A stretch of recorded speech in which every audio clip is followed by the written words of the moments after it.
हर हर महादेव, जय भोलेनाथ। स्वागत है हमारे YouTube चैनल बरगदेश्वर महादेव मंदिर उन्नाव में भक्ति कथा और 18 पुराण की कथा मिलती रहेगी हमारे चैनल पर, तो बने रहे इस पौराणिक कथा में। शायद आप भी आज इस कथा को अंत तक नहीं सुन पाएंगे, क्योंकि आज के समय में ज्यादातर लोगों को कथा सुनने का धैर्य नहीं होता। मन कहीं और भटकता है, ध्यान सांसारिक कामों में उलझा रहता है और भक्ति के लिए समय निकालना सबसे कठिन हो गया है।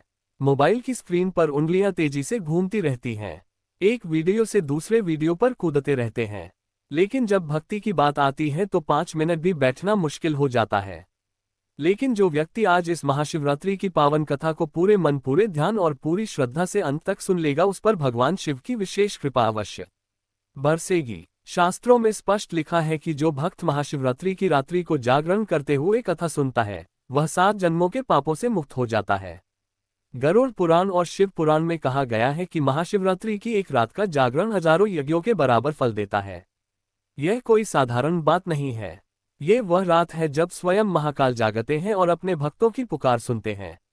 ये वह रात है जब तीनों लोकों में एक विशेष ऊर्जा का संचार होता है।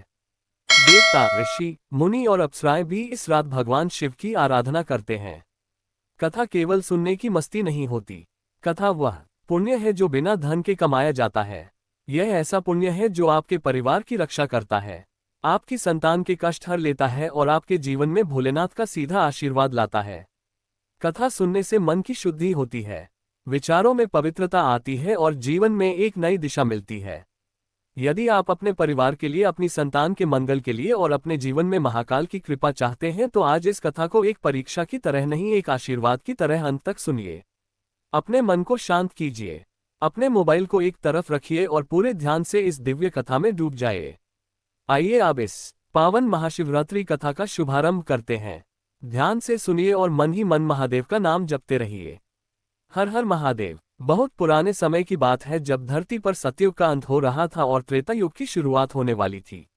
वह समय था जब लोगों के दिलों में अभी भी धर्म और सत्य का बोलबाला था, लेकिन धीरे धीरे अधर्म के बीज भी अंकुरित होने लगे थे। हिमालय की तलहटी में जहां बर्फीली चोटियां आसमान को छूती थी और पवित्र नदियां कलकल करती हुई बहती थी, एक छोटा सा गांव बसा हुआ था। उस गांव का नाम था देवपुरा। ये गांव बहुत ही सुंदर था। सुबह होते ही सूरज की पहली किरण जब पहाड़ों से निकलती थी तो पूरा गांव सोने जैसा चमक उठता था। चारों ओर हरे भरे पेड़ थे, पीपल, बरगद, आम, जामुन के विशाल वृक्ष जो सैकड़ों वर्षों से वहां खड़े थे। पास में एक पवित्र नदी बहती थी, जिसका पानी इतना स्वच्छ था कि तल में पड़े पत्थर भी दिखाई देते थे।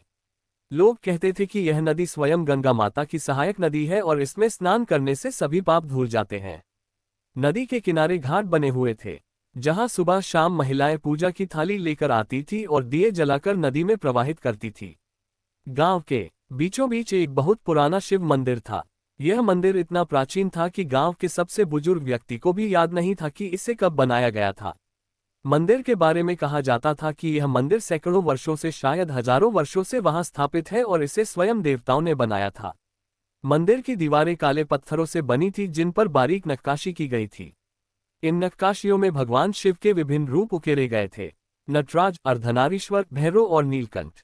मंदिर के प्रवेश द्वार पर एक विशाल नंदी की प्रतिमा थी, जो इतनी सजीव लगती थी मानो अभी उठकर चल पड़ेगी। मंदिर के गर्भगृह में एक स्वयंभू शिवलिंग था, जिसमें एक अद्भुत दिव्य तेज था। ये शिवलिंग काले पत्थर का बना था और उस पर प्राकृतिक रूप से ऐसी आकृतियां उभरी थी जो त्रिशूल और डमरू का आभास देती थी। शिवलिंग के चारों ओर हमेशा एक विशेष प्रकार की सुगंध रहती थी, जो किसी फूल की नहीं बल्कि एक दिव्य सुगंध थी। कहते हैं कि यह सुगंध स्वयं भगवान शिव की उपस्थिति का संकेत है। शिवलिंग पर हमेशा बेलपत्र, धतूरे के फूल और दूध की धारा चढ़ाई जाती थी। मंदिर में एक विशाल घंटा लटका हुआ था, जिसकी आवाज पूरे गांव में गूंजती थी। लोगों का पक्का विश्वास था कि भगवान शिव स्वयं इस मंदिर में निवास करते हैं और जो भी सच्चे मन से यहां प्रार्थना करता है, उसकी मनोकामना अवश्य पूरी होती है। गांव में अनगिनत ऐसी कहानियां थी जब लोगों की मनोकामनाएं पूरी हुई थी। किसी की संतान हुई थी, किसी का रोग दूर हुआ था, किसी का खोया हुआ धन मिल गया था और किसी के जीवन में अचानक खुशियां आ गई थी। इसलिए दूर दूर से लोग इस मंदिर में दर्शन करने आते थे। मंदिर के आसपास हमेशा धूप दीप की सुगंध, घंटियों की मधुर ध्वनि और भजन कीर्तन का माहौल रहता था। इसी गांव में 2 भाई रहते थे। बड़े भाई का नाम था देवांश और छोटे भाई का नाम था विनय। दोनों भाइयों का पालन पोषण उनकी विधवा माता ने किया था। उनकी माता का नाम देवकी था। देवकी एक अत्यंत सुशील और धार्मिक महिला थी। उनके पिता की मृत्यु तब गई थी जब विनय बहुत छोटा था, मुश्किल से 3-4 साल का। उस समय देवांश केवल 8 साल का था। पिता की मृत्यु का कारण एक दुर्घटना थी। वे गांव से शहर जा रहे थे जब रास्ते में उनकी बैलगाड़ी पलट गई और उनकी मौके पर ही मृत्यु हो गई। उस समय देवकी की उम्र मात्र 25 वर्ष थी। परिवार वालों ने उन्हें दूसरी शादी करने के लिए बहुत दबाव डाला, लेकिन देवकी ने मना कर दिया। उन्होंने कहा कि अब उनका पूरा जीवन अपने दोनों बेटों को बड़ा करने और भगवान शिव की भक्ति में ही बीतेगा। उन्होंने सफेद साड़ी पहनना शुरू कर दिया और अपना पूरा समय बच्चों और भक्ति में लगा दिया। देवकी बहुत ही धार्मिक और सरल स्वभाव की महिला थी। वह रोज सुबह ब्रह्म मुहूर्त में उठती थी, जब अभी सूरज नहीं निकलता था और आसमान में तारे टिमाटिमाते रहते थे। वह सबसे पहले नहाती थी, फिर घर के आंगन में तुलसी के पौधे को जल चढ़ाती थी। तुलसी का पौधा उनके घर की शान था। वह पौधा उनकी सास ने लगाया था और वर्षों से उसी घर में था। देवकी उस पौधे से ऐसे बात करती थी जैसे वह कोई जीवित व्यक्ति हो। वह कहती थी, माता तुलसी, आज भी मेरे बच्चों की रक्षा करना, उन्हें हमेशा धर्म के रास्ते पर चलाना। तुलसी को जल चढ़ाने के बाद वह शिव मंदिर जाती थी। वह हर रोज मंदिर जाती थी, चाहे बारिश हो, धूप हो, सर्दी हो या गर्मी। उनके हाथ में एक छोटी सी थाली होती थी जिसमें बेलपत्र, फूल, धूप, दिया और थोड़ा सा दूध होता था। वह मंदिर पहुंचती थी तो सबसे पहले घंटा बजाती थी और फिर शिवलिंग के सामने बैठ जाती थी। वह कभी कभी घंटों वहां बैठी रहती थी। लोग उन्हें देखते थे और सोचते थे कि इस विधवा स्त्री में कितनी शक्ति है कि अकेले 2 बच्चों को पाल रही है और फिर भी उसके चेहरे पर इतनी शांति है। देवकी ने अपने दोनों बेटों को बचपन से ही शिव भक्ति का पाठ पढ़ाया था। जब बच्चे छोटे थे तो वह रात को सोने से पहले उन्हें भगवान शिव की कहानियां सुनाती थी। वह उन्हें समुद्र मंथन की कथा सुनाती थी कि कैसे भगवान शिव ने हलाल विष पीकर पूरी सृष्टि को बचाया। वो उन्हें दक्ष प्रजापति के यज्ञ की कथा सुनाती थी। वो उन्हें भगवान शिव और माता पार्वती के विवाह की कथा सुनाती थी। बच्चे इन कहानियों को बड़े ध्यान से सुनते थे और बीच बीच में सवाल पूछते थे। देवकी बड़े प्यार से उनके सभी सवालों के जवाब देती थी। देवकी अक्सर अपने बेटों से कहती थी, बेटा, इस संसार में जो भी है वह सब नाशवान है। धन संपत्ति, यश, प्रतिष्ठा, रिश्ते नाते, सब कुछ एक दिन समाप्त हो जाएगा। आज जो राजा है कल वो भिखारी हो सकता है। आज जो धनी है कल वो कंगाल हो सकता है। आज जो स्वस्थ है कल वो बीमार पड़ सकता है। इस संसार में कुछ भी स्थायी नहीं है। केवल भगवान शिव ही अविनाशी हैं। वे महाकाल हैं। इस संसार में वे काल के भी काल हैं। काल भी उनसे डरता है। मृत्यु भी उनके आगे झुक जाती है। उनकी शरण में जाओ तो जीवन में कभी कोई कष्ट नहीं आएगा, और अगर कष्ट आए भी तो भोलेनाथ तुम्हें उस कष्ट से पार लगा देंगे। वे अपने भक्तों को कभी अकेला नहीं छोड़ते। देवकी यह भी कहती थी, बेटा, भक्ति में दिखावा नहीं होना चाहिए। भगवान दिल देखते हैं, बाहरी दिखावा नहीं। तुम चाहे बहुत बड़ी पूजा करो, चाहे सोना चांदी चढ़ाओ, लेकिन अगर तुम्हारा दिल साफ नहीं है तो सब बेकार है। भगवान को एक फूल भी काफी है, अगर वह सच्चे प्रेम से चढ़ाया गया हो, और भगवान को हजारों फूल भी काफी नहीं है, अगर वे दिखावे के लिए चढ़ाए गए हो। इसलिए हमेशा अपने दिल को साफ रखना। किसी से बुरा मत सोचना, किसी को धोखा मत देना, किसी का दिल मत दुखाना। यही सच्ची भक्ति है। देवांश और विनय दोनों ही अपनी माँ की बातों को सुनते थे। बचपन में दोनों साथ साथ खेलते थे, साथ साथ मंदिर जाते थे, साथ साथ पढ़ते थे। गांव के लोग देखते थे और कहते थे कि देवकी ने अपने बच्चों को बहुत अच्छे संस्कार दिए हैं। दोनों बच्चे बहुत विनम्र हैं, सबका आदर करते हैं, बड़ों के पैर छूते हैं, छोटों से प्यार करते हैं। लेकिन जैसे जैसे वे बड़े हुए, दोनों की समझ और स्वभाव बिल्कुल अलग हो गए। ये बदलाव अचानक नहीं हुआ बल्कि धीरे धीरे हुआ। जब देवांश किशोर हुआ तो वह गांव के अन्य युवकों के साथ घूमने लगा। उन युवकों में कुछ धनी परिवारों के लड़के थे जो हमेशा अपने कपड़ों, अपने गहनों और अपनी संपत्ति के बारे में बात करते रहते थे। देवांश उनकी बातें सुनता था और मन ही मन सोचता था कि काश उसके पास भी इतना धन होता, काश वह भी ऐसे अच्छे कपड़े पहन सकता, काश लोग उसकी भी वैसे ही तारीफ करते जैसे इन धनी लड़कों की करते हैं। धीरे धीरे देवांश के मन में ने जड़ें जमा ली। वो बहुत चतुर भी था, पढ़ाई में होशियार था, बात करने में चतुर था, लोगों को प्रभावित करने में माहिर था। उसे समझ आ गया था कि समाज में आगे बढ़ने के लिए, लोगों में इज्जत पाने के लिए सिर्फ अच्छा इंसान होना काफी नहीं है, दिखावा भी जरूरी है। लोगों को ये दिखाना जरूरी है कि तुम कितने धार्मिक हो, कितने दानी हो, कितने बड़े भक्त हो। देवांश को लगने लगा कि भक्ति का मतलब है बड़े बड़े आयोजन करना, लोगों के सामने अपनी धार्मिकता का प्रदर्शन करना और मंदिर में सबसे पहले और सबसे अधिक चढ़ावा चढ़ाना। उसने देखा था कि जब कोई व्यक्ति मंदिर में बहुत बड़ा दान देता है तो पूरा गांव उसकी तारीफ करता है, पंडित उसका नाम आदर से लेते हैं, लोग उसे इज्जत की नजर से देखते हैं। देवांश को ये सब बहुत अच्छा लगता था। उसे लगता था कि जितना बड़ा चढ़ावा होगा और जितनी भव्य पूजा होगी, उतनी जल्दी भगवान शिव उसकी सुनेंगे और उसकी मनोकामनाएं पूरी करेंगे। उसके लिए भक्ति एक तरह का निवेश था जिसमें उसे रिटर्न चाहिए था। वह सोचता था कि मैं इतना पैसा खर्च कर रहा हूँ, इतनी बड़ी पूजा कर रहा हूं, तो भगवान को भी मेरे लिए कुछ करना ही पड़ेगा, मेरी मनोकामनाएं पूरी करनी ही पड़ेगी। देवांश की इस सोच में एक बड़ी समस्या थी। उसकी भक्ति स्वार्थ से प्रेरित थी। वह भगवान से बिना शर्त प्रेम नहीं करता था। उसका प्रेम शर्त के साथ था। मैं तुम्हें ये दूंगा तो तुम मुझे वह दो। ये सौदे जैसा था, प्रेम नहीं। लेकिन देवांश को इस बात का एहसास नहीं था। जबकि विनय, जो छोटा भाई था, बिल्कुल अलग था। वह बहुत ही सरल, शांत और निर्मल स्वभाव का था। बचपन से ही उसमें एक विशेष गुण था, वह कभी किसी से ईर्ष्या नहीं करता था। जब अन्य बच्चे नए कपड़े पहनते थे और विनय के पास पुराने कपड़े होते थे तो भी उसे कोई फर्क नहीं पड़ता था। जब अन्य बच्चे मिठाइयाँ खाते थे और विनय के पास मिठाई नहीं होती थी तो भी वह उदास नहीं होता था, वह हमेशा संतुष्ट रहता था।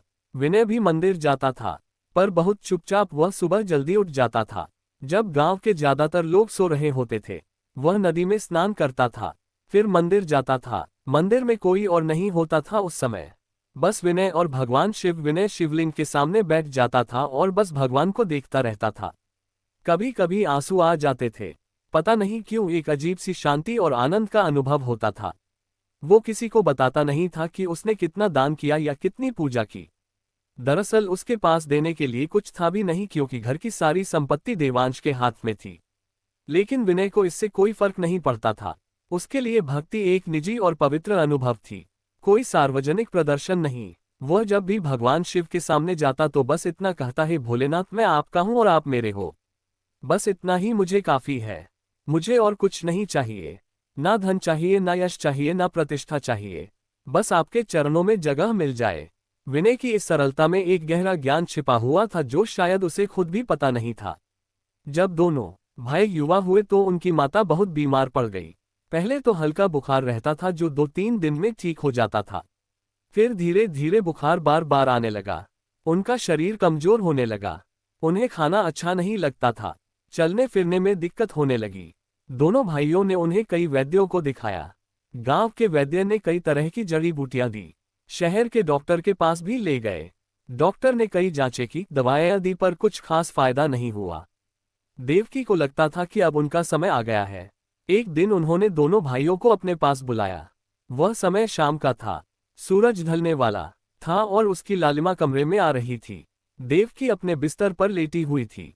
उनका चेहरा बहुत कमजोर हो गया था, लेकिन उनकी आंखों में अभी भी वही चमक थी। उनकी आंखों में आंसू थे पर चेहरे पर शांति थी। दोनों भाई उनके पास बैठे, देवांश उनके दाहिनी ओर और विनय बाएं ओर। देवकी ने अपने दोनों हाथों से अपने दोनों बेटों के हाथ पकड़े। उन्होंने कहा, बेटा देवांश, तुम बड़े हो, घर की खेती की और अपने छोटे भाई की जिम्मेदारी तुम्हारी है। मैं तुम्हें सौंपकर जा रही हूँ। ये जिम्मेदारी हमेशा याद रखना कि खून का रिश्ता सबसे बड़ा होता है। दुनिया में सब कुछ बदल सकता है, लेकिन खून का रिश्ता नहीं बदलता। भाई भाई का सहारा होता है, तुम्हारे पिता नहीं है। अब मैं भी जा रही हूँ। तुम दोनों एक दूसरे के लिए ही हो, कभी एक दूसरे का साथ मत छोड़ना। दुनिया भले ही तुम्हारा साथ छोड़ दे, लेकिन तुम दोनों कभी एक दूसरे का साथ मत छोड़ना। देवांश की आंखों से आंसू बहने लगे। उसने कहा, माँ, ऐसा मत कहो, तुम ठीक हो जाओगी, हम और इलाज करवाएंगे। देवकी ने मुस्कुराते हुए कहा, बेटा, मुझे पता है कि मेरा समय आ गया है। मुझे कोई दुख नहीं है। मैंने अपना जीवन भगवान शिव की भक्ति में बिताया है। मैंने तुम दोनों को बड़ा किया है। अब मैं शांति से जा सकती हूँ। लेकिन तुम दोनों को एक बात याद रखनी है, हमेशा भोलेनाथ को याद रखना। वे ही तुम्हारे सच्चे रक्षक हैं। वे ही तुम्हारे माता भी हैं, पिता भी हैं, मित्र भी हैं, सहायक भी हैं। उनकी शरण में रहोगे तो कभी कोई कष्ट नहीं आएगा। फिर उन्होंने विनय की ओर देखा। विनय रो रहा था। वह छोटा था और माँ से बहुत लगाव था। देवकी ने कहा, बेटा विनय, तुम छोटे हो पर तुम्हारा मन बहुत साफ है। तुम्हारे दिल में कोई बुराई नहीं। इसी तरह हमेशा अपने मन को साफ रखना। अपने बड़े भाई का हमेशा सम्मान करना। वे कभी कठोर बोले या कुछ गलत करे तो भी तुम अपना धर्म नहीं भूलना। याद रखना कि सच्ची भक्ति दिखावे में नहीं, मन की शुद्धता में होती है। तुम भगवान से कभी कुछ मांगना मत। बस उनसे प्रेम करना। बस उनके चरणों में बैठे रहना। यही काफी है। दोनों भाइयों ने रोते हुए अपनी माँ के पैर छुए। देवकी ने अपने दोनों बेटों के सिर पर हाथ रखा और कहा, मेरा आशीर्वाद तुम दोनों के साथ है। भगवान शिव तुम दोनों की रक्षा करें। उन्होंने दोनों से वादा करवाया कि वे हमेशा साथ रहेंगे, कभी एक दूसरे से लड़ेंगे नहीं और हमेशा भगवान शिव की भक्ति करते रहेंगे। दोनों भाइयों ने सिर हिलाकर हाँ कहा। उसके कुछ दिनों बाद एक ठंडी सर्दी की सुबह जब कोहरा छाया हुआ था और पूरा गांव सन्नाटे में था, देवकी ने अंतिम सांस ली। उनके मुंह से आखिरी शब्द थे, हर हर महादेव। उन्होंने अपनी आंखें बंद की और एक शांत मुस्कान के साथ इस दुनिया को छोड़ दिया। जब गांव वालों को पता चला तो सब इकट्ठा हो गए। सभी रो रहे थे क्योंकि देवकी एक बहुत ही अच्छी महिला थी। उन्होंने कभी किसी से बुरा नहीं किया था, हमेशा सबकी मदद की थी, हमेशा सबसे प्रेम से बात की थी। दोनों भाइयों ने अपनी माँ का अंतिम संस्कार किया। उन्होंने सारे रीति रिवाज पूरे किए। 13वीं के दिन उन्होंने पूरे गांव को भोजन कराया और ब्राह्मणों को दान दिया। माँ की आत्मा की शांति के लिए उन्होंने शिव मंदिर में एक बड़ा हवन करवाया। माँ की मृत्यु के बाद दोनों भाइयों ने मिलकर घर चलाना शुरू किया। उनके पास अच्छी खासी जमीन थी, लगभग 20 बीघा। खेती से अच्छी आमदनी होती थी। उनके पास 4 गाय और 2 भैंस भी थी, जिनसे दूध की अच्छी आय होती थी। एक छोटी सी किराने की दुकान भी थी गांव में। कुल मिलाकर वे आर्थिक रूप से काफी ठीक थे। शुरू के कुछ महीने तो सब ठीक रहा। देवांश ने घर के सारे हिसाब किताब और सारी जिम्मेदारी अपने हाथ में ले ली। वह कहता था कि विनय अभी छोटा है, उसे इन सब चीजों की समझ नहीं है, इसलिए वह सब संभाल लेगा। विनय ने भी कोई आपत्ति नहीं की। वह सोचता था कि भाई बड़ा है, उसे ज्यादा अनुभव है, तो उसे ही यह सब करना चाहिए। विनय खेतों में मेहनत करता रहता, जानवरों की देखभाल करता और जो भी काम देवांश उसे कहता वह कर देता। वह कभी कोई सवाल नहीं पूछता था, कभी कोई शिकायत नहीं करता था। लेकिन समय बीतने के साथ साथ देवांश के मन में धीरे धीरे बदलाव आने लगा। लालच और घमंड ने उसके दिल में घर करना शुरू कर दिया। उसे लगने लगा कि सारे महत्वपूर्ण फैसले वही ले रहा है, सारा प्रबंधन वही कर रहा है, तो संपत्ति पर भी सिर्फ उसी का हक होना चाहिए। ये सोच धीरे धीरे उसके मन में जड़ें जमाने लगी। वह भूलने लगा कि यह सारी संपत्ति उसके पिता की मेहनत से आई है और ये दोनों भाइयों की बराबर है। देवांश ने धीरे धीरे विनय को घर की हर छोटी बड़ी बात से दूर रखना शुरू कर दिया। जब कोई महत्वपूर्ण फैसला लेना होता था तो वह विनय से पूछता तक नहीं था। जब कोई बड़ी बिक्री या खरीदारी होती थी तो वह अकेले ही सब कुछ तय कर देता था। कहता, तुम बस खेत संभालो, घर के फैसले में लूंगा, तुम्हें इन सब चीजों से कोई मतलब नहीं होना चाहिए, तुम इन चीजों को समझते भी नहीं हो। विनय कभी विरोध नहीं करता था। पहली बात तो ये कि वह स्वभाव से ही बहुत सरल और शांत था। दूसरी बात ये कि उसे अपने बड़े भाई पर पूरा भरोसा था। वह सोचता था कि भाई बड़ा है, माँ ने कहा था उसका सम्मान करना, तो जो कुछ भी भाई कर रहा है सही कर रहा होगा। उसे ये भी लगता था कि शायद वाकई उसे इन चीजों की ज्यादा समझ नहीं है और भाई बेहतर तरीके से सब संभाल सकता है। देवांश का व्यवहार समाज में बहुत अलग था। वह गांव में हर धार्मिक आयोजन में सबसे आगे रहता था। होली हो, दिवाली हो, जन्माष्टमी हो या कोई भी त्योहार, देवांश सबसे ज्यादा दान देता था। गांव में कोई भी पूजा यज्ञ या धार्मिक कार्यक्रम हो तो देवांश सबसे ज्यादा पैसा लगाता और सबसे बड़ा चढ़ावा चढ़ाता। मंदिर की मरम्मत करवानी हो तो देवांश आगे आता। किसी गरीब की शादी में मदद करनी हो तो देवांश का नाम सबसे पहले आता।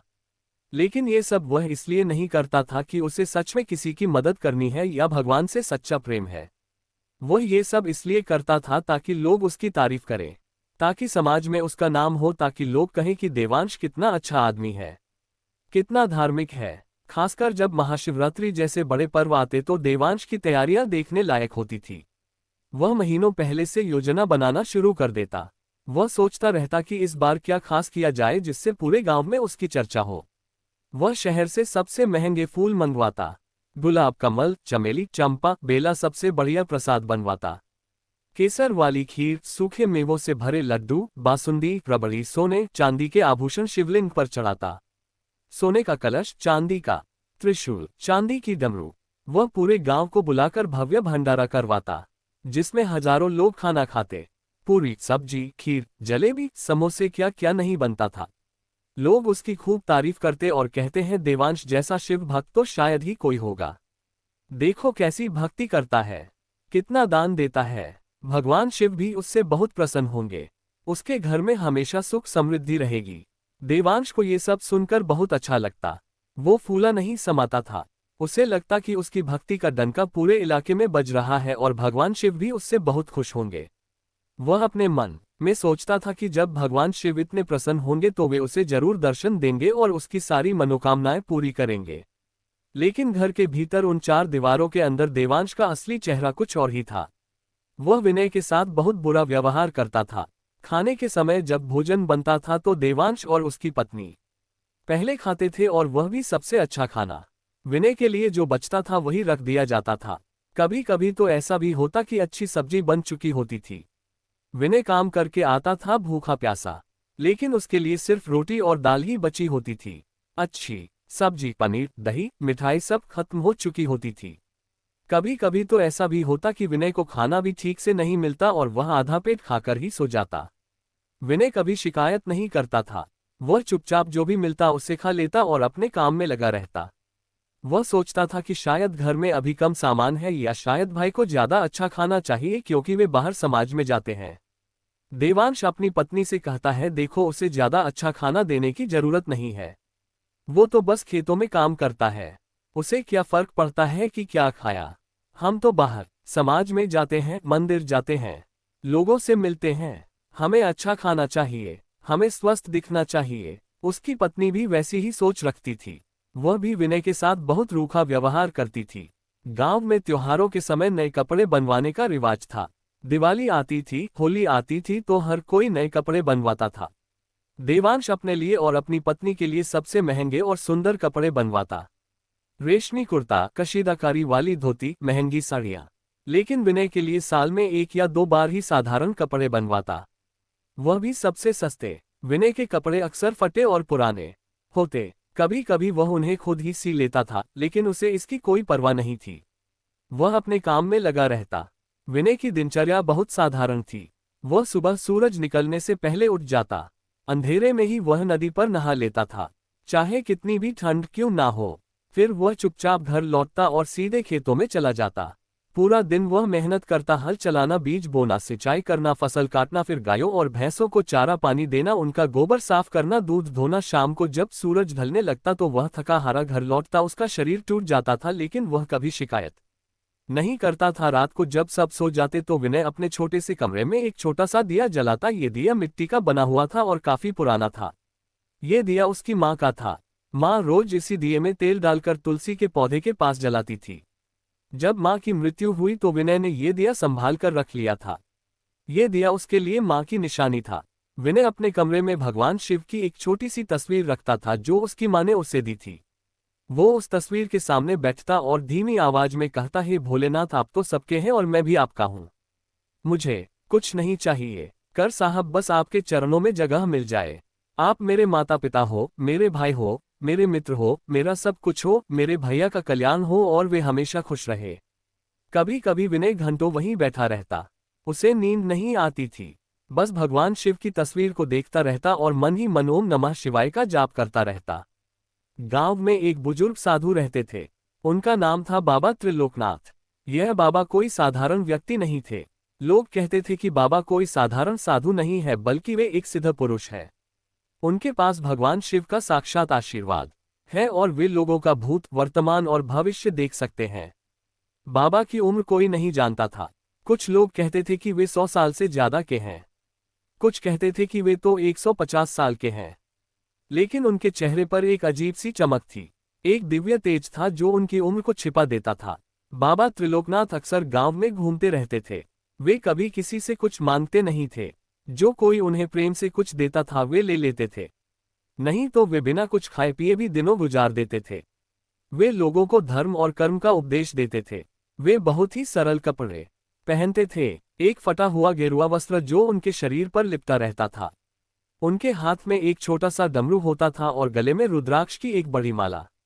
उनके माथे पर त्रिपुंड लगा रहता था और उनकी जटाएं बहुत लंबी थी। जब भी कोई उनके पास जाता तो वे बड़े प्रेम से उसे समझाते और उसकी समस्या का समाधान बताते।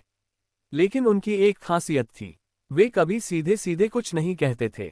वे कहानियों के माध्यम से, उदाहरणों के माध्यम से समझाते थे, और जो व्यक्ति समझदार होता था वो उनकी बात समझ जाता था। एक दिन की बात है, बाबा त्रिलोकनाथ देवांश के घर के सामने से गुजर रहे थे। उस समय दोपहर का वक्त था, गर्मी का मौसम था और धूप बहुत तेज थी। देवांश अपने घर के बाहर बैठा हुआ था, एक पेड़ की छाया में। जैसे ही उसने बाबा को देखा तुरंत उठा। वह जानता था कि बाबा को सम्मान देना चाहिए क्योंकि पूरा गांव उनका सम्मान करता है। उसने बड़े सम्मान के साथ बाबा के पास जाकर उनके पैर छुए और बोला, बाबा आपके दर्शन से मेरा घर पवित्र हो गया। आप इतनी गर्मी में पैदल चल रहे हैं, कृपया अंदर आइए, थोड़ा आराम कीजिए और भोजन ग्रहण कीजिए, मैं धन्य हो जाऊंगा। बाबा ने देवांश के चेहरे को गौर से देखा। उनकी आंखों में एक अजीब सी चमक आई। वे मुस्कुराए और बोले, ठीक है बेटा चलो। बाबा घर के अंदर आए। देवांश ने तुरंत अपनी पत्नी से कहा, देखो बाबा त्रिलोकनाथ जी आए हैं, उनके लिए सबसे अच्छा खाना बनाओ, जो भी घर में अच्छा सामान है सब लगाना। ये बहुत बड़ी बात है कि बाबा हमारे घर आए हैं।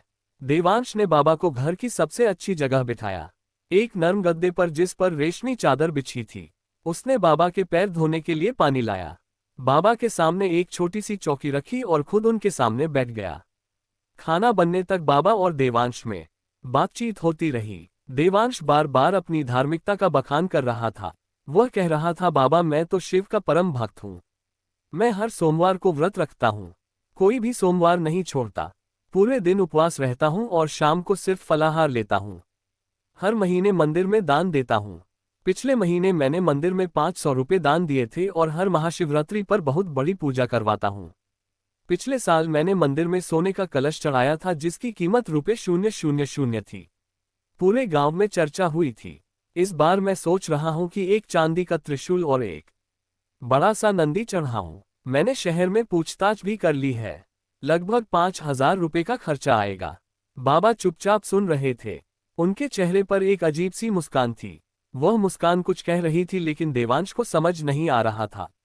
बाबा ने कुछ नहीं कहा, बस सुनते रहे। कुछ देर बाद खाना आ गया। देवांश की पत्नी ने बहुत अच्छा खाना बनाया था। गर्मागर्म पूरियां, 3 तरह की सब्जियां, दाल, चावल, रायता, पापड़, अचार और मिठाई में गुलाब जामुन। देवांश ने बड़े प्रेम से बाबा को खाना परोसा। उसने खुद अपने हाथों से बाबा की थाली में सब कुछ परोसा। बाबा ने खाना खाया। खाना बहुत ही स्वादिष्ट बना था। खाना खाने के बाद बाबा ने कहा, बेटा खाना बहुत अच्छा था, भगवान तुम्हारा भला करे। देवांश बहुत खुश हो गया। उसे लगा कि आज उसने बहुत बड़ा पुण्य कमाया है। बाबा त्रिलोकनाथ जैसे महान साधु को भोजन कराना कोई छोटी बात नहीं है। तभी बाबा ने अचानक पूछा, और तुम्हारा छोटा भाई वो कहाँ है? मैंने सुना है कि तुम्हारे एक भाई और है। देवांश ने लापरवाही से कहा, ओह वो तो खेतों में होगा, वो बस काम करता है, सुबह से शाम तक बस काम। उसे इन सब धार्मिक बातों में कोई दिलचस्पी नहीं है। वो तो बस एक साधारण आदमी है, ना उसे पूजा पाठ की समझ है और ना ही उसे इन सब चीजों में रुचि है। मैं उसे कई बार कहता हूँ कि चल मंदिर चलते हैं, पूजा करते हैं, लेकिन वह बहाने बना देता है। कहता है कि काम बहुत है, लेकिन असली बात यह है कि उसे भक्ति में कोई रुचि नहीं है। बाबा ने गहरी सांस ली। उनकी आंखों में कुछ उदासी आ गई। उन्होंने कुछ नहीं कहा, बस मुस्कुराए और वहां से उठकर चलने लगे। देवांश ने उन्हें रोकने की कोशिश की। बाबा अभी थोड़ा और रुकिए, आराम कीजिए। लेकिन बाबा ने कहा, नहीं बेटा मुझे जाना होगा। लेकिन जाते जाते बाबा ने एक बात जरूर कही। उन्होंने देवांश की आंखों में सीधे देखा और धीमी लेकिन गंभीर आवाज में कहा, देवांश सुनो, भगवान शिव को दिखावे की भक्ति नहीं, सच्चे मन की भक्ति चाहिए। तुम सोना चांदी चढ़ा सकते हो, हजारों रुपए खर्च कर सकते हो, हर सोमवार व्रत रख सकते हो, लेकिन अगर तुम्हारे मन में अहंकार है, लालच है और अपने भाई के प्रति प्रेम नहीं है तो तुम्हारी भक्ति खोखली है। भगवान मन देखते हैं, चढ़ावा नहीं। भगवान दिल देखते हैं, दिखावा नहीं। इस बात को याद रखना। एक दिन भोलेनाथ तुम्हें इसका असली अर्थ समझा देंगे और जब वह दिन आएगा तो तुम्हें बहुत दुख होगा, लेकिन वही दुख तुम्हें सच्चाई का रास्ता दिखाएगा। देवांश ने बाबा की बात को गंभीरता से नहीं लिया। उसे लगा कि बाबा बूढ़े हो गए हैं, इसलिए ऐसी उल्टी सीधी बातें करते हैं। उसे तो अपनी भक्ति पर पूरा गर्व और भरोसा था। वह सोचता था कि उसने इतना कुछ किया है भगवान के लिए तो भगवान भी उसका खास ख्याल रखेंगे और उसकी हर मनोकामना पूरी करेंगे। वह मन ही मन हंसा और सोचा कि बाबा को शायद मेरी बात से जलन हो गई होगी इसलिए ऐसा कह रहे हैं। उसी साल कुछ महीनों बाद महाशिवरात्रि का पवित्र पर्व आने वाला था। फाल्गुन मास की कृष्ण पक्ष की चतुर्दशी को महाशिवरात्रि मनाई जाती है। पूरे गांव में उत्साह और उमंग का माहौल था। महाशिवरात्रि हिंदू धर्म का सबसे बड़ा त्योहार माना जाता है। कहा जाता है कि इसी दिन भगवान शिव और माता पार्वती का विवाह हुआ था। ये भी कहा जाता है कि इस रात भगवान शिव ने तांडव नृत्य किया था और सृष्टि की रचना, पालन और संहार का चक्र शुरू किया था। शास्त्रों में लिखा है कि जो व्यक्ति महाशिवरात्रि की रात को जागरण करता है, व्रत रखता है और भगवान शिव की पूजा करता है, उसके सारे पाप धुल जाते हैं और वह मोक्ष का अधिकारी बन जाता है। गरुड़ पुराण में कहा गया है कि महाशिवरात्रि की रात को जागने वाला व्यक्ति यमलोक में नहीं जाता। शिव पुराण में कहा गया है कि इस रात जो भी भगवान शिव की सच्चे मन से पूजा करता है उसे भगवान शिव के लोक में स्थान मिलता है। यह कोई साधारण बात नहीं है। ये वह रात है जब स्वयं महाकाल जागते हैं और अपने भक्तों की पुकार सुनते हैं। ये वह रात है जब तीनों लोकों में एक विशेष ऊर्जा का संचार होता है। देवता, जष्टि मुनि और अप्सराएं भी इस रात भगवान शिव की आराधना करते हैं। ब्रह्मा और विष्णु भी इस रात भगवान शिव की पूजा करते हैं। गांव के मंदिर को फूलों और दियों से सजाया जा रहा था। हर घर में तैयारियां चल रही थी। महिलाएं मेहंदी लगा रही थी, नए कपड़े तैयार कर रही थी, विशेष प्रसाद बना रही थी। बच्चे उत्साहित थे क्योंकि रात भर जागरण होगा और कई तरह के खेल और कार्यक्रम होंगे। देवांश ने इस बार पहले से भी बड़ी तैयारी की थी। उसने 2 महीने पहले से ही योजना बनानी शुरू कर दी थी। उसने शहर से सबसे महंगा चढ़ावा मंगवाया था, एक बड़ा सा चांदी का त्रिशूल जो 2 फीट लंबा था और जिस पर बारीक नक्काशी की गई थी, एक सोने का कलश जिसमें गंगाजल भरा जाना था, केसर और गुलाब जल से बना हुआ खास प्रसाद, सैकड़ों किलो फल, सेब, केले, अंगूर, संतरे, हजारों बेलपत्र जो खासतौर पर एक पवित्र बेल के पेड़ से तोड़े गए थे, धतूरे के सैकड़ों फूल। उसने 5 पंडितों को बुलाया था जो पूरे गांव में सबसे विद्वान माने जाते थे। ये पंडित पूरी रात वेद मंत्रों का उच्चारण करेंगे। उसने रुद्रा अभिषेक की व्यवस्था की थी, जिसमें शिवलिंग पर दूध, दही, घी, शहद और गंगाजल की धारा चढ़ाई जाएगी। उसने पूरे गांव को भंडारे का निमंत्रण दे दिया था। लगभग 500 लोग आने वाले थे। भंडारे के लिए उसने विशेष व्यवस्था की थी। पूरी, छोले, आलू की सब्जी, रायता, पापड़, अचार, खीर, जलेबी और गुलाब जामुन। उसने 10 रसोइयों को बुलाया था जो पूरी रात खाना बनाएंगे।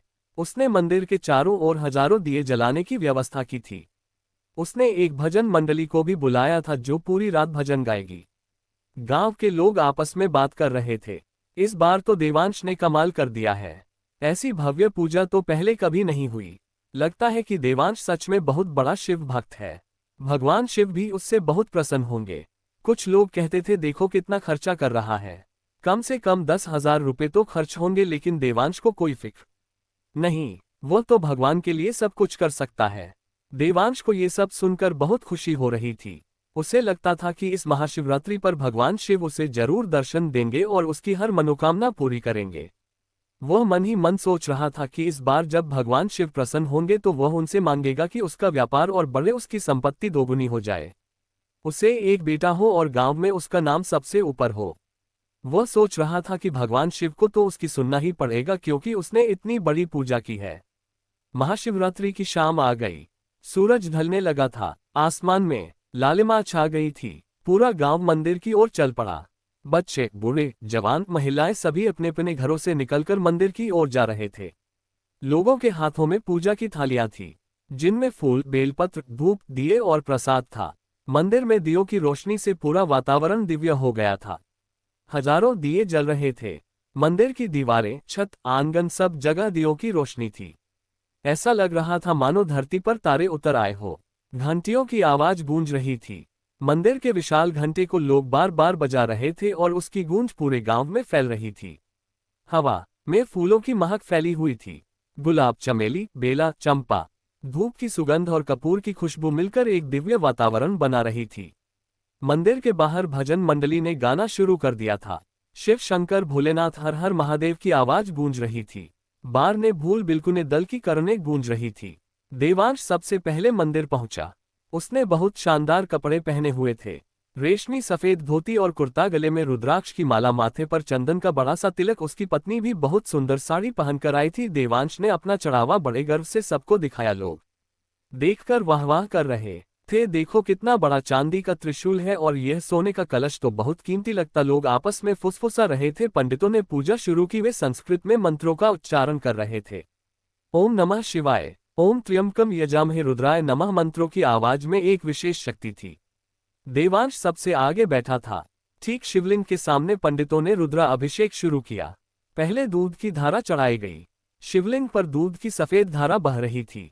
फिर दही, फिर घी, फिर शहद, फिर गंगाजल। हर चीज के साथ विशेष मंत्रों का उच्चारण हो रहा था। देवांश ने भव्य आरती करवाई। एक बहुत बड़ा कपूर जलाया गया। 5 बत्ती की आरती की गई। घंटियां बजने लगी, शंख बजने लगे, ढोल नगाड़े बजने लगे। पूरा वातावरण भक्ति में डूब गया। देवांश ने अपना चांदी का त्रिशूल और सोने का कलश शिवलिंग के सामने रखा। पंडितों ने विशेष मंत्रों के साथ इन्हें भगवान को समर्पित किया। पूरा गांव देख रहा था और देवांश की तारीफ कर रहा था। लोग कह रहे थे, आज तो देवांश ने कमाल कर दिया। ऐसी पूजा तो हमने कभी नहीं देखी। भगवान शिव भी देवांश से बहुत प्रसन्न होंगे। देवांश सब सुन रहा था और मन ही मन बहुत खुश हो रहा था। उसे लगा कि आज उसकी भक्ति का सिक्का जम गया है और पूरा गांव उसे याद रखेगा। वह सोच रहा था कि अब भगवान शिव को उसकी सुनना ही पड़ेगा। रात भर जागरण चलता रहा। भजन मंडली भजन गाती रही। लोग भजन सुनते रहे, कथा सुनते रहे। पंडित महाशिवरात्रि की कथा सुना रहे थे।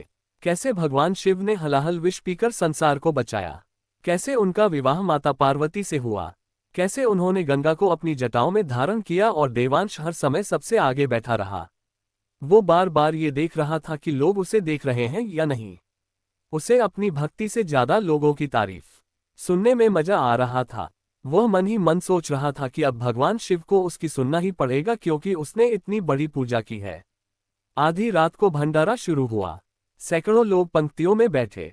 देवांश ने खुद कुछ लोगों को भोजन परोसा ताकि सब देखे कि वह कितना विनम्र है। लोगों ने खाना खाया और देवांश की खूब तारीफ की। क्या स्वादिष्ट खाना है। देवांश ने कितनी अच्छी की तारीफ की। देवांश ने कितनी अच्छी की तारीफ की व्यवस्था की है। वाकई भगवान शिव का सच्चा भक्त है। लेकिन उधर विनय का क्या हाल था। उस महाशिवरात्रि की रात को विनय मंदिर नहीं गया। देवांश ने उसे घर पर ही रहने को कह दिया था। उस दिन सुबह जब विनय खेत से लौटा था तो देवांश ने उससे कहा था, सुनो, आज महाशिवरात्रि है, मैं बहुत बड़ी पूजा करवा रहा हूँ। पूरा गांव आएगा, तुम घर पर ही रहना। कोई तो घर की रखवाली करे। चोरों को पता चल जाएगा कि सब मंदिर में है तो वे घर में सेंध लगा सकते हैं, और वैसे भी तुम्हारे पास पहनने के लिए अच्छे कपड़े भी नहीं है। इतने सारे लोग होंगे, सब अच्छे अच्छे कपड़े पहन कर आएंगे। तुम अपने फटे पुराने कपड़ों में जाओगे तो लोग क्या कहेंगे। वे कहेंगे कि देवांश अपने भाई को भी ढंग के कपड़े नहीं दे सकता। मेरी इज्जत का सवाल है तो तुम घर पर रह, मैं सब संभाल लूंगा। मैं तुम्हारी तरफ से भी प्रार्थना कर दूंगा। विनय ने कोई आपत्ति नहीं की। उसने सोचा कि शायद भैया सही कह रहे हैं। वाकई उसके पास अच्छे कपड़े नहीं थे और शायद भैया की इज्जत का सवाल है। वह घर पर ही रुक गया। जब शाम को सारा गांव मंदिर की ओर चल पड़ा तो विनय अपने घर की छत पर खड़ा होकर देख रहा था। दूर से मंदिर की रोशनी दिख रही थी। घंटियों की आवाज सुनाई दे रही थी। भजनों की आवाज हवा में तैर रही थी। विनय के दिल में एक अजीब सी टीस उठी। वह भी मंदिर जाना चाहता था। वह भी भोलेनाथ के दर्शन करना चाहता था। लेकिन भैया ने कहा है घर पर रहने को, तो वह यही रहेगा। उसने सोचा कि चलो कोई बात नहीं, मंदिर तो नहीं जा सकता, लेकिन घर पर ही भोलेनाथ की पूजा कर लेता हूँ। जब सारा गांव मंदिर में था और उत्सव मना रहा था, विनय अपने छोटे से कमरे में अकेला बैठा था। उसके पास मंदिर जाने के लिए अच्छे कपड़े नहीं थे। चढ़ाने के लिए कोई महंगा चढ़ावा नहीं था। उसके पास तो बस एक फटा हुआ कुर्ता था जिसे उसने कई बार सी लिया था। उसके कमरे में एक छोटी सी खाट थी जिसकी रस्सियां जगह जगह से टूटी हुई थी। एक पुरानी अलमारी थी जिसमें उसके 2-3 कपड़े रखे थे और एक कोने में भगवान शिव की वही छोटी सी तस्वीर थी जो उसकी माँ ने दी थी। वो तस्वीर भी पुरानी हो गई थी। उसके किनारे जगह जगह से फट गए थे। लेकिन विनय के लिए वह तस्वीर बहुत कीमती थी क्योंकि वह मां की निशानी थी। विनय ने सोचा कि चलो मंदिर तो नहीं जा सकता लेकिन घर पर ही भोलेनाथ की पूजा कर लेता हूँ। उसके पास चढ़ाने के लिए कुछ भी नहीं था, ना सोना, ना चांदी, ना फूल, ना फल, ना बेलपत्र, ना दूध था, ना दही, ना घी। उसके पास बस एक टूटा हुआ मिट्टी का दिया था जो उसकी मां का था और थोड़ा सा सरसों का तेल जो एक छोटी सी शीशी में बचा हुआ था। विनय ने बड़े प्यार से उस दिए को उठाया। उसने उसे अपने हाथों से साफ किया। उस पर धूल जम गई थी। उसने अपने कपड़े से उसे पोंछा। फिर उसमें तेल डाला। बाती बनाने के लिए उसके पास कपड़े का टुकड़ा नहीं था, तो उसने अपने पुराने कुर्ते से एक छोटा सा टुकड़ा फाड़ा और उसकी बाती बनाई। उसने बड़ी सावधानी से बाती को तेल में डुबोया और फिर उसे जलाया। उस छोटे से दिए की रोशनी में विनय का पूरा कमरा रोशन हो गया। वह रोशनी बहुत तेज नहीं थी लेकिन उसमें एक अजीब सी गर्माहट थी, एक अजीब सा प्रेम था। उसने वह दिया भगवान शिव की तस्वीर के सामने रख दिया और उसके सामने जमीन पर बैठ गया। फर्श ठंडा था लेकिन विनय को कोई फर्क नहीं पड़ा। उसने अपनी आंखें बंद की। विनय ने मन ही मन बोलना शुरू किया। उसकी आवाज में इतना प्रेम और भक्ति थी कि शायद स्वर्ग के देवता भी सुन रहे थे। वह बोला, हे भोलेनाथ, हे महादेव, हे शंकर, हे नीलकंठ, हे त्रयंबकेश्वर, मेरे पास आपको देने के लिए कुछ नहीं है। मेरे भाई ने आज मंदिर में बहुत बड़ी पूजा की है। पूरा गांव बता रहा था कि इतनी बड़ी पूजा पहले कभी नहीं हुई। उनके पास सोना है, चांदी है, फूल है, फल है, दूध है, घी है, सब कुछ है। 5 पंडित बुलाए हैं उन्होंने। रुद्रा अभिषेक हो रहा है। पूरे गांव को भोजन करा रहे हैं। विनय की आवाज भर आई। उसकी आंखों से आंसू बहने लगे। लेकिन मेरे पास तो कुछ नहीं है प्रभु, बस ये टूटा हुआ दिया है और मेरा सच्चा मन। ये दिया भी मेरी माँ का है। माँ रोज इसी दिए में तेल डालकर आपकी पूजा करती थी। अब माँ तो नहीं रही लेकिन ये दिया बचा है। मैंने सोचा कि इसी दिए से आज आपकी पूजा करूं। अगर आप सच में भोले हैं, अगर आप सच में अपने भक्तों से प्रेम करते हैं तो मेरी इस छोटी सी भक्ति को स्वीकार कर लीजिए। विनय रोए जा रहा था। मैं जानता हूं कि मैं कुछ भी नहीं हूं। मैं गरीब हूं, कमजोर हूं। मेरे पास देने के लिए कुछ नहीं है। मेरे पास अच्छे कपड़े भी नहीं है। मेरे भाई ने मुझे मंदिर भी नहीं जाने दिया क्योंकि मेरे फटे पुराने कपड़ों में उनकी इज्जत का सवाल था। लेकिन मेरा दिल आपका है प्रभु। मैं आपसे यही प्रार्थना करता हूं कि मुझे हमेशा आपके चरणों में जगह मिलती रहे।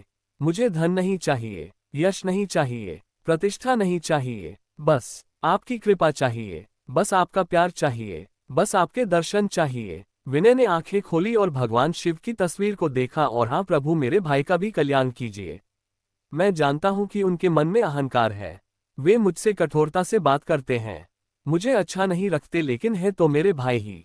खून का रिश्ता है। माँ ने कहा था कि हमेशा एक दूसरे का ख्याल रखना। तो प्रभु, मेरी प्रार्थना है कि मेरे भाई के मन का अहंकार दूर हो जाए। उन्हें सही रास्ता दिखाए। उन्हें समझ आ जाए कि असली भक्ति क्या होती है। मैं उनके खिलाफ कोई शिकायत नहीं कर रहा प्रभु, बस उनकी भलाई की प्रार्थना कर रहा हूँ। विनय ने फिर से आंखें बंद की और ओम नमः शिवाय का जाप करने लगा। ओम नमः शिवाय, ओम नमः शिवाय, ओम नमः शिवाय। वह धीमी आवाज में लगातार जाप करता रहा। उसे कोई बड़े बड़े मंत्र नहीं आते थे। उसे संस्कृत नहीं आती थी। वह कोई विद्वान नहीं था, लेकिन वह जो जानता था वही कर रहा था। सच्चे मन से भगवान का नाम जप रहा था। वह रात भर उसी दिए के सामने बैठा रहा। कमरे में ठंड थी लेकिन उसे महसूस नहीं हुआ। उसके शरीर में दर्द था क्योंकि पूरे दिन उसने खेत में मेहनत की थी। लेकिन उसे याद नहीं रहा। उसे नींद नहीं आई। उसे भूख नहीं लगी। वो बस भगवान शिव का नाम जपता रहा। उसका मन बिल्कुल शांत था। उसे किसी से कोई प्रतिस्पर्धा नहीं थी। किसी को दिखाने की कोई चाह नहीं थी। किसी चीज की कोई इच्छा नहीं थी। बस एक सच्चा भक्त अपने आराध्य के सामने बैठा था और अपना दिल खोलकर रख रहा था। रात के आखिरी पहर में जब ब्रह्म मुहूर्त का समय था और पूरी दुनिया गहरी नींद में सोई हुई थी, तब कुछ अद्भुत घटा। विनय के उस छोटे से कमरे में अचानक एक दिव्य प्रकाश फैलने लगा। वह प्रकाश उस छोटे से दिए से नहीं आ रहा था, वह किसी और स्रोत से आ रहा था। वह प्रकाश इतना तेज था मानो हजारों सूरज एक साथ चमक उठे हो। लेकिन वह प्रकाश आंखों को चुभता नहीं था, बल्कि बहुत ही शांत और सुखद था। वह प्रकाश ऐसा था जो मन को शांति देता था, आत्मा को आनंद देता था। विनय ने महसूस किया कि कमरे का तापमान बदल गया है।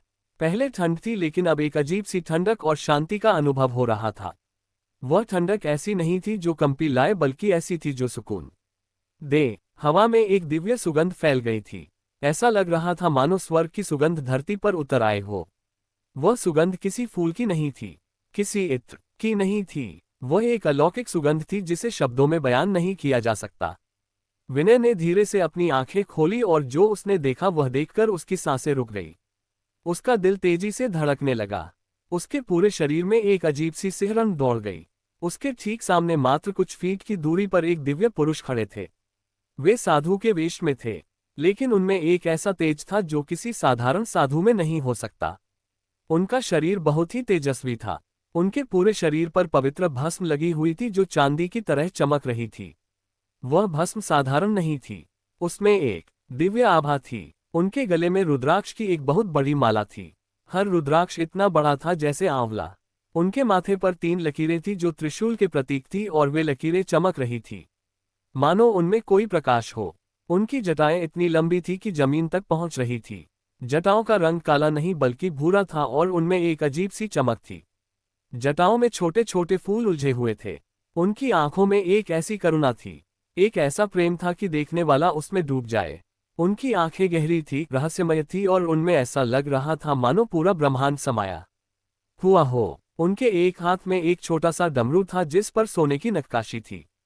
दूसरे हाथ में एक त्रिशूल था जो इतना चमकीला था कि देखना मुश्किल था। उनके शरीर पर एक बाघ की खाल लिपटी हुई थी। उनके पीछे एक दिव्य प्रभा मंडल था जो लगातार बदल रहा था, कभी नीला, कभी सफेद, कभी सुनहरा। विनय पूरी तरह से स्तब्ध रह गया। उसकी समझ में नहीं आ रहा था कि ये क्या हो रहा है। ये कौन है? इतनी रात को कोई उसके कमरे में कैसे आ गया? और ये दिव्य प्रकाश कहाँ से आ रहा है? दरवाजा तो बंद था, खिड़की भी बंद थी, फिर यह कैसे अंदर आए? उसने घबराकर पूछा, आप कौन है? इतनी रात को यहाँ कैसे आ गए? मेरे कमरे में ये प्रकाश कैसे है? आप कोई चोर तो नहीं है?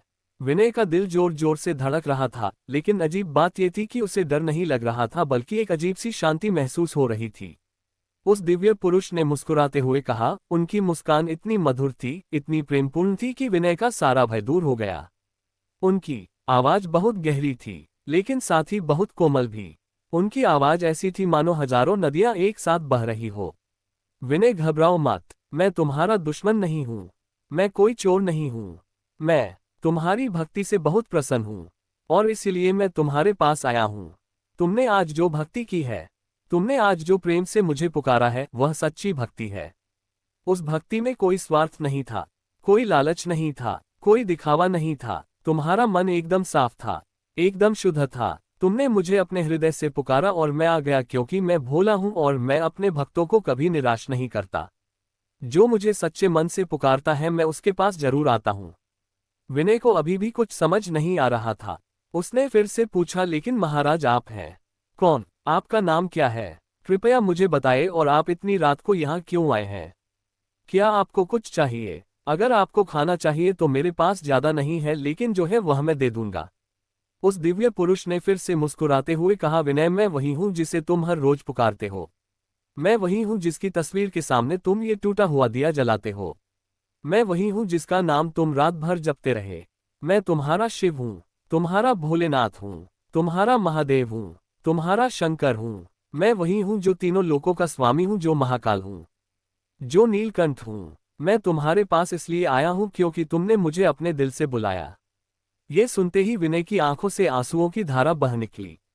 उसे विश्वास नहीं हो रहा था कि भगवान शिव, जो तीनों लोकों के स्वामी हैं, जो महाकाल हैं, जो सृष्टि के रचयिता हैं, वे स्वयं उसके इस छोटे से कमरे में खड़े हैं। वे भगवान शिव, जिनकी कैलाश पर्वत पर गद्दी है, जिनका वाहन नंदी है, जिनके गले में सर्प विराजमान है, वे स्वयं उसके सामने हैं। विनय तुरंत उठा। उसके पैर कांप रहे थे। वो भगवान शिव के चरणों में गिर गया। वो साष्टांग प्रणाम करते हुए जमीन पर लेट गया। उसका पूरा शरीर जमीन को छू रहा था। वो रोते हुए बोला, प्रभु प्रभु, ये कैसे संभव है? मैं तो बहुत छोटा हूँ, बहुत तुच्छ हूँ, बहुत साधारण हूँ। मैंने तो आपको कुछ दिया भी नहीं। मेरे पास ना धन है, ना वैभव, ना कोई बड़ा चढ़ावा। बस एक टूटा हुआ दिया था जो मैंने जलाया, और आप जैसे महान भगवान आप जैसे दयालु प्रभु, आप मेरे जैसे गरीब और साधारण प्राणी के पास आ गए। यह मेरा सौभाग्य है या मैं कोई सपना देख रहा हूँ? कृपया मुझे चिकोटी काटकर जगह दीजिए अगर यह सपना है। भगवान शिव ने बड़े प्यार से विनय को उठाया। उन्होंने अपने दोनों हाथों से विनय के कंधे पकड़े और उसे खड़ा किया। उन्होंने अपने हाथ से विनय के आंसू पोंछे।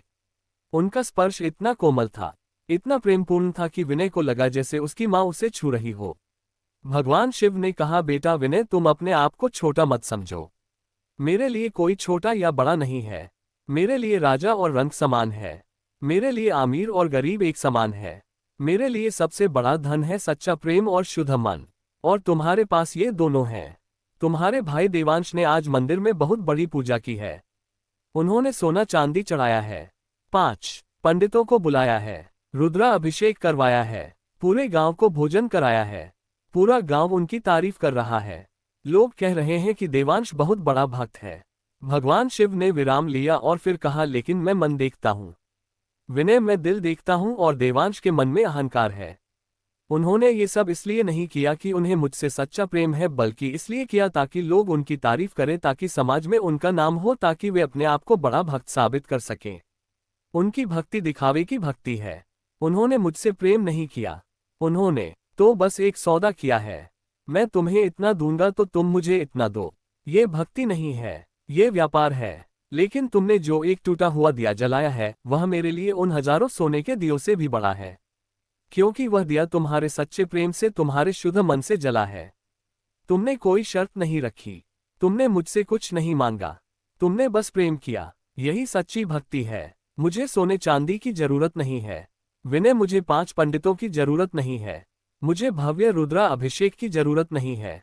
मुझे तो बस सच्चे दिल की जरूरत है और वह तुम्हारे पास है। विनय रोए जा रहा था, उसे अपनी किस्मत पर यकीन नहीं हो रहा था। भगवान शिव ने आगे कहा, विनय, और जो बात मुझे सबसे ज्यादा अच्छी लगी, जो बात मुझे सबसे ज्यादा प्रभावित की, वह यह है कि तुमने अपने लिए कुछ नहीं मांगा। तुम्हारे भाई ने तुम्हारे साथ इतना बुरा व्यवहार किया है। उन्होंने तुम्हें अच्छा खाना नहीं दिया, अच्छे कपड़े नहीं दिए, तुम्हें संपत्ति में हिस्सा नहीं दिया, तुम्हें मंदिर तक नहीं जाने दिया, तुम्हें घर पर रखवाली करने को कहा जैसे तुम कोई नौकर हो। फिर भी तुमने मुझसे अपने भाई के कल्याण की प्रार्थना की। तुमने कहा कि मेरे भाई का अहंकार दूर हो जाए, उन्हें सही रास्ता मिल जाए। ये निस्वार्थ भाव, ये शुद्ध प्रेम, ये क्षमाशीलता, यही असली भक्ति है। यही मुझे पसंद है। मैं तुमसे बहुत प्रसन्न हूँ, बहुत खुश हूँ। भगवान शिव ने कहा, विनय, मैं तुम्हें एक वरदान देना चाहता हूँ। आज महाशिवरात्रि की रात है। ये वह रात है जब मैं अपने भक्तों की हर मनोकामना पूरी करता हूँ।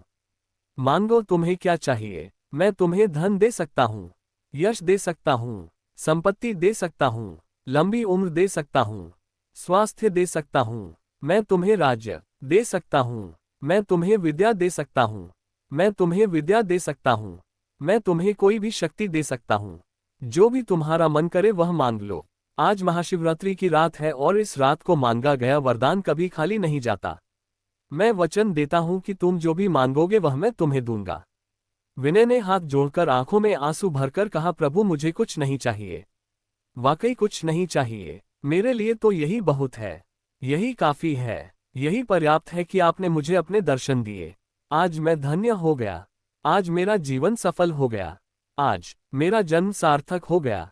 मुझे ना धन चाहिए, ना संपत्ति, ना यश, ना प्रतिष्ठा, ना राज्य, ना शक्ति। बस इतना चाहता हूं कि मैं हमेशा आपके चरणों में बना रहूं। मेरा मन हमेशा आपके प्रति समर्पित रहे। मैं कभी आपको भूलूं नहीं।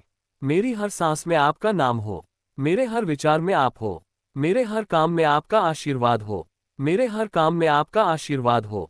मार्केट ट्रिप में पास में मार्केट तरफ से भरे, मार्ग की तरफ से आपकी तरफ रहे, मार की तरफ से आपकी तरफ से मैं मार। और हाँ प्रभु, विनय ने जारी रखा, अगर आप कुछ देना ही चाहते हैं, अगर आप वरदान देना ही चाहते हैं तो मेरे भाई को सही रास्ता दिखा दीजिए। उनके मन में जो अहंकार है, जो लालच है, जो दिखावा है, वह सब दूर हो जाए। उन्हें समझ आ जाए कि असली भक्ति क्या होती है। उन्हें पता चल जाए कि आप दिल देखते हो, दिखावा नहीं। वे भले ही मुझसे कठोरता से बात करते, मुझे अच्छा नहीं रखते थे, लेकिन है तो मेरे भाई खून का रिश्ता है। मेरी माँ ने कहा था कि हमेशा एक दूसरे का ख्याल रखना। तो प्रभु, मेरे लिए कुछ नहीं, बस मेरे भाई का कल्याण कर दीजिए। यही मेरी एकमात्र इच्छा है। भगवान शिव की आंखों में आंसू आ गए। महाकाल की आंखों में आंसू, वे आंसू खुशी के थे, प्रेम के थे। उन्होंने कहा, विनय तुम सच में एक महान भक्त हो। तुम्हारा यह निस्वार्थ भाव, तुम्हारी यह क्षमाशीलता, तुम्हारा ये शुद्ध प्रेम मुझे बहुत पसंद आया। तुमने अपने लिए कुछ नहीं मांगा, अपने भाई के लिए मांगा। यही सच्ची मानवता है, यही सच्चा धर्म है। तथास्तु, मैं तुम्हारे भाई को जरूर सही रास्ता दिखाऊंगा। मैं उन्हें एक ऐसा सबक सिखाऊंगा कि उनका अहंकार हमेशा के लिए खत्म हो जाएगा। वे समझ जाएंगे कि असली भक्ति क्या होती है।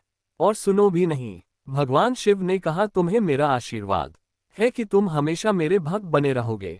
तुम्हारी भक्ति कभी कम नहीं होगी, तुम्हारा प्रेम कभी कम नहीं होगा और तुम्हें जल्द ही तुम्हारा हक मिलेगा। तुम्हारे साथ जो अन्याय हुआ है, जो अत्याचार हुआ है, वह सब दूर होगा। तुम्हारे दिन बदलेंगे, तुम्हारे जीवन में खुशियां आएंगी। पर धैर्य रखो, समय आने पर सब ठीक हो जाएगा। भोलेनाथ के भक्त को कभी दुखी नहीं रहना पड़ता। इतना कहकर भगवान शिव ने विनय के सिर पर हाथ रखा। उनका हाथ बहुत ठंडा था, लेकिन उसमें एक अजीब सी ऊर्जा थी। विनय को लगा कि उसके पूरे शरीर में एक दिव्य ऊर्जा दौड़ गई है। एक अद्भुत शांति और आनंद का अनुभव हो रहा था। ऐसा लग रहा था मानो उसके सारे दुख, सारे कष्ट, सारी थकान दूर हो गई हो। एक नई ऊर्जा, एक नया जीवन मिल गया हो। भगवान शिव धीरे धीरे अंतर्ध्य होने लगे। वह दिव्य प्रकाश कम होने लगा, उनकी आकृति धुंधली होने लगी और कुछ ही क्षणों में सब कुछ सामान्य हो गया। वह दिव्य प्रकाश चला गया, वह दिव्य सुगंध धीरे धीरे कम होने लगी। लेकिन विनय के कमरे में अभी भी वह दिव्य सुगंध की हल्की सी महक बाकी थी। वह टूटा हुआ दिया अभी भी जल रहा था। विनय वहीं जमीन पर बैठ गया। उसके पैरों में ताकत नहीं थी। उसे लग रहा था कि यह सब एक सपना था, लेकिन उसके दिल में जो आनंद था, उसके मन में जो शांति थी, वह बता रही थी कि यह सपना नहीं बल्कि सच था। भगवान शिव सच में उसके पास आए थे। भोलेनाथ ने सच में उसे दर्शन दिए थे। वो रोए जा रहा था, खुशी के आंसू थे। वो बार बार कह रहा था, धन्य हो गया, धन्य हो गया, धन्य हो गया। अगली सुबह जब सूरज की पहली किरण धरती पर पड़ी तो पूरा गांव जाग उठा। महाशिवरात्रि की रात खत्म हो गई थी। मंदिर में पूरी रात जागरण चला था। लोग अब धीरे धीरे अपने अपने घर लौट रहे थे। थके हुए थे लेकिन खुश थे। सबके चेहरे पर संतुष्टि थी कि उन्होंने महाशिवरात्रि का जागरण पूरा किया। देवांश बहुत खुश था। उसे लग रहा था कि उसने बहुत बड़ा काम किया है। वह घर लौटा तो उसके चेहरे पर गर्व और अहंकार साफ दिख रहा था। उसने पूरे रास्ते लोगों को बताया कि उसने कैसी भव्य पूजा की है। लोग उसकी तारीफ कर रहे थे और वह फूला नहीं समा रहा था। उसे लग रहा था कि अब भगवान शिव उसकी हर मनोकामना पूरी करेंगे। घर पहुंचकर देवांश ने विनय को देखा। विनय अपने कमरे से बाहर निकल रहा था। उसके चेहरे पर एक अजीब सी शांति थी, एक अजीब सा तेज था। देवांश ने व्यंग से कहा, अरे तुम तो घर पर ही रहे, रात भर क्या किया, सोते रहे या कुछ काम भी किया? तुमने तो महाशिवरात्रि का जागरण भी नहीं किया। तुम्हें तो भगवान की भक्ति में कोई रुचि नहीं है। देखो मैंने कैसी पूजा की है, पूरा गांव मेरी तारीफ कर रहा है। लोग कह रहे हैं कि ऐसी भव्य पूजा पहले कभी नहीं हुई। भगवान शिव भी मुझसे बहुत प्रसन्न होंगे। तुम तो बस काम करते रहते हो, तुम्हें धर्म कर्म से कोई लेना देना नहीं है। विनय ने कुछ नहीं कहा, बस धीरे से मुस्कुरा दिया। उसे पता था कि जो उसके साथ हुआ है वह किसी को बताने की चीज नहीं है। वो उसके और भगवान शिव के बीच का एक पवित्र राज था, एक दिव्य रहस्य था। वह चुपचाप अपने काम में लग गया। कुछ दिन बीत गए। देवांश का घमंड और भी बढ़ गया। वह गांव में हर किसी को बताता रहता कि वह कितना बड़ा शिव भक्त है और उसने कैसी भव्य पूजा की थी। वह कहता रहता कि भगवान शिव उससे बहुत प्रसन्न होंगे और जल्द ही उसकी सारी मनोकामनाएं पूरी होंगी। लेकिन धीरे धीरे उसके जीवन में अजीब और अप्रत्याशित चीजें होने लगी। पहले तो उसकी फसल खराब होने लगी। जिस खेत में हमेशा अच्छी फसल होती थी, जो खेत सबसे उपजाऊ था, इस बार अचानक उस खेत में कीड़े लग गए। ऐसे कीड़े जो पहले कभी नहीं देखे गए थे। उन कीड़ों ने पूरी फसल छट कर दी। किसान आए, कीटनाशक डाले, लेकिन कुछ काम नहीं आया। पूरी फसल बर्बाद हो गई। देवांश को बहुत बड़ा नुकसान हुआ। फिर उसके व्यापार में नुकसान होने लगा। उसने एक बड़ा सौदा किया था। उसने एक व्यापारी को बहुत सारा अनाज बेचा था उधार में। वो व्यापारी वादा करके गया था कि 1 महीने में पूरे पैसे दे देगा, लेकिन वह व्यापारी निकला बेईमान। वह भाग गया। कोई पता नहीं चला कि वह कहाँ गया। देवांश के हजारों रुपए डूब गए। वह परेशान हो गया। फिर घर में बीमारियां आने लगी। पहले उसकी पत्नी बीमार पड़ गई। उसे तेज बुखार हो गया। बुखार इतना तेज था कि वह बिस्तर से उठ नहीं पा रही थी। वैद्य बुलाए, दवाएं ली, लेकिन बुखार उतर नहीं रहा था। फिर देवांश को खुद को भी तेज बुखार हो गया, साथ में शरीर में दर्द और कमजोरी। वो बहुत परेशान हो गया। देवांश बहुत परेशान हो गया। उसे समझ नहीं आ रहा था कि यह सब क्यों हो रहा है। उसने सोचा, मैंने तो इतनी बड़ी पूजा की थी, मैंने भगवान शिव को इतना कुछ चढ़ाया था, फिर यह सब क्यों हो रहा है? क्या भगवान शिव मुझसे नाराज हो गए? लेकिन क्यों? मैंने तो कुछ गलत नहीं किया।